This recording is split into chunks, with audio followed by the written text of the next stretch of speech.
Hello guys, আসসালামু আলাইকুম। সবাই তোমরা কেমন আছো? আলহামদুলিল্লাহ, তোমাদের দোয়ায় আমিও ভালো আছি।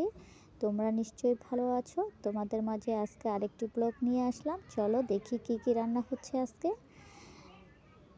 আজকে হচ্ছে ফুলকপি আলু ছোট ছোট করে কেটে আমি ভাজি করার জন্য একেবারে তেল মশলা দিয়ে বসিয়ে দিয়েছি। অর্ধেকটা সিদ্ধ হয়ে গিয়েছে। এই পর্যায়ে আমি ধনিয়া পাতা কুচি কুচি করে দিচ্ছি। বন্ধুরা, তোমরা ফুলকপি আর আলু ভাজি খেতে কে কে পছন্দ করো আমাকে কমেন্ট করে জানিও। আমার সবজিটা রান্না কেমন হলো সেটাও আমাকে কমেন্ট করে জানিও। দেখো, মোটামুটি আমার রান্নাটা অর্ধেকের বেশি হয়েই গিয়েছে। এবার আমি একটু নেড়ে চেড়ে উল্টিয়ে পাল্টিয়ে দিচ্ছি।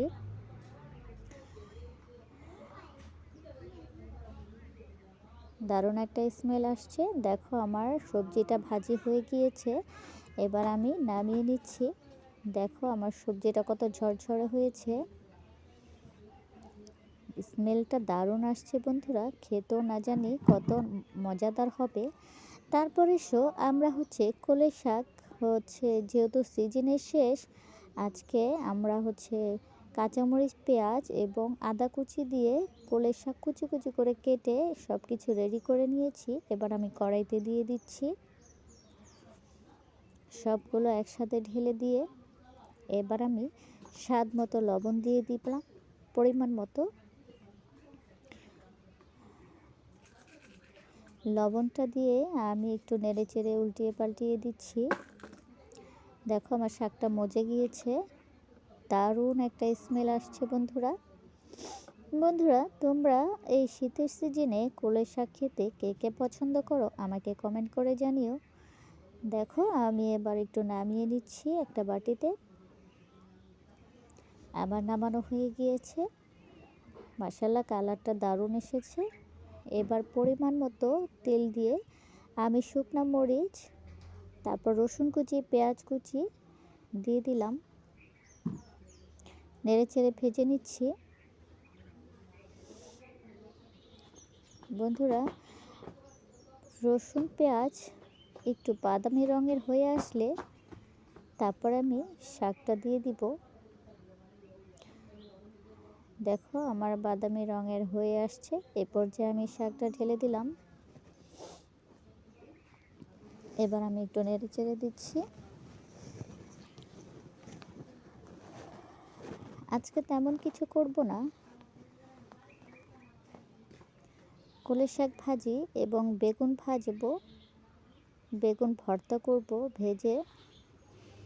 আমার কলই শাক ভাজাটা হয়ে গিয়েছে, একটু ভাজা ভাজা করে নিচ্ছি। দেখো, আমার শাকটা হয়ে গিয়েছে। মাশাআল্লাহ, দারুণ একটা স্মেল আসছে। আমি আর একটু খুরচেনের সাহায্যে থেতো থেতো করে দিচ্ছি। এবার আমি একটা বাটিতে উঠিয়ে নিলাম। দেখো, কি সুন্দর একটা কালার এসেছে। মাশাআল্লাহ, এইরকম হয়েছে। তারপরে আমি কিছু কালি জিরা বেটে টেলে নিচ্ছি হালকা একটু গরম করে। এটা আমি ছেঁচে পেঁপে পাতার সাথে ছেঁচে রস করে খাবো, তাই আমি হালকা গরম করে হাতুড়ির সাহায্যে গুঁড়ো করে নেব।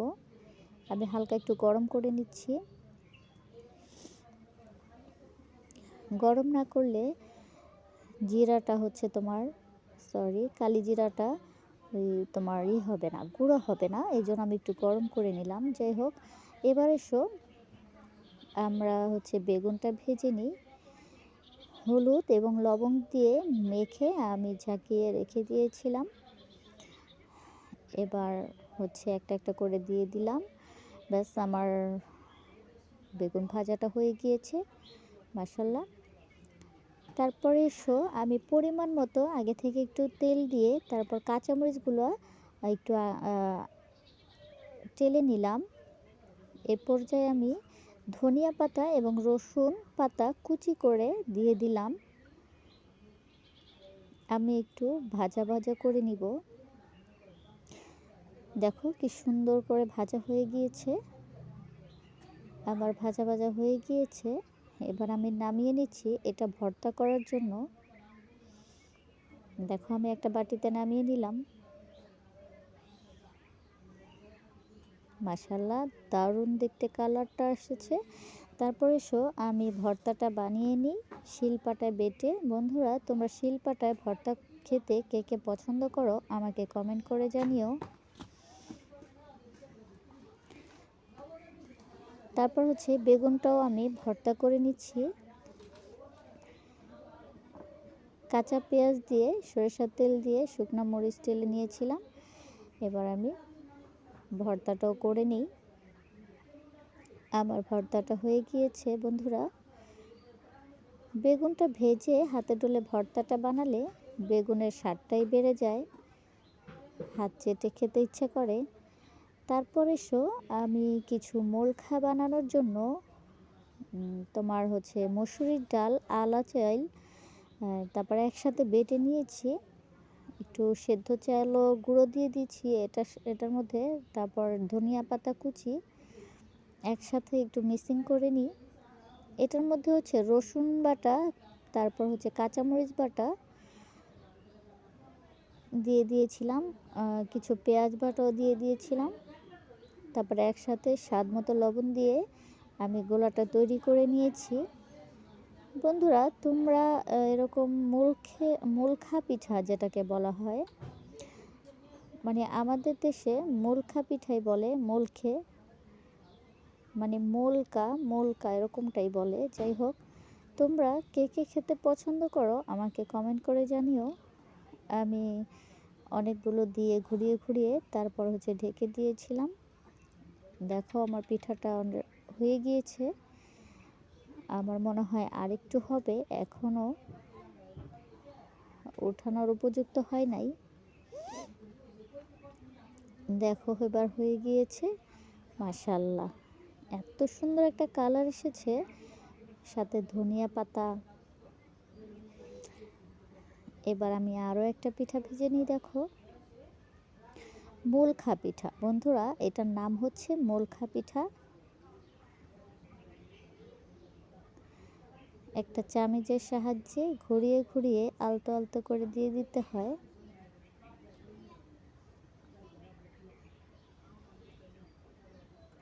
আমার পুরোটা ঘুরিয়ে ঘুরিয়ে দেওয়া হয়ে গেল। আমি আবারও বলে দিচ্ছি, তোমার আলো চাল এবং মসুরির ডাল একসাথে বেটে নিয়েছিলাম। তারপর হচ্ছে ওটার মধ্যে পেঁয়াজ বাটা এবং কাঁচামরিচ, রসুন বাটা দিয়ে আমি একসাথে গোলাটা গুলিয়ে নিয়েছিলাম। একটু হলুদের গুঁড়াও দিয়েছি, এই জন্য কালারটা এত সুন্দর দারুণ আসছে। স্বাদ মতো লবণও দিয়ে দিয়েছি পরিমাণ মতো। তোমরাও এইভাবে স্বাদ মতো লবণ পরিমাণ মতো দিয়ে সব মশলা একসাথে দিয়ে তারপর ধনিয়া পাতা কুচি দিয়ে তারপর তোমরা এইভাবে তৈরি করে খেতে পারো। দেখো, আমি আরও 1 চামচ দিয়ে দিলাম ঘুরিয়ে ঘুরিয়ে। মাশাআল্লাহ, আমার পিঠাটা হয়ে গিয়েছে। এবার তুলে নেওয়ার পালা। বন্ধুরা, আমার মোলখা পিঠাগুলা কেমন হয়েছে বানানো আমাকে কমেন্ট করে জানিও। তোমরা যদি খেতে চাও আমার সাথে জয়েন করো। ধনিয়া পাতা এবং রসুন পাতা যে ভর্তাটা ঢেলে নিয়েছিলাম সেইটার ভর্তা দিয়েই আমি হচ্ছে তোমার এই মোলখাটা সার্ভ করব। তোমরা যদি খেতে চাও আমার সাথে জয়েন করো। বন্ধুরা, বিশ্বাস করো, এইভাবে যদি তোমরা বানিয়ে খাও স্বাদটাও দারুণ পাবে, আর খেতে যে দারুণ মজা সেটা তোমরা একবার না বানিয়ে খেলে বুঝতে পারবে না। দেখো কতটা সুন্দর হচ্ছে, এরকম করে ছড়িয়ে ছড়িয়ে দিতে হয়। এই দেখো আমার অনেকগুলো বানানো হয়ে গিয়েছে। মাশাআল্লাহ, আজকের ব্লগটা এই পর্যন্তই। বন্ধুরা, তোমরা সবাই ভালো থেকো, আমার জন্য দোয়া করো, আমার চ্যানেলটা সাবস্ক্রাইব করো, লাইক করো, কমেন্ট করো। আসসালামু আলাইকুম।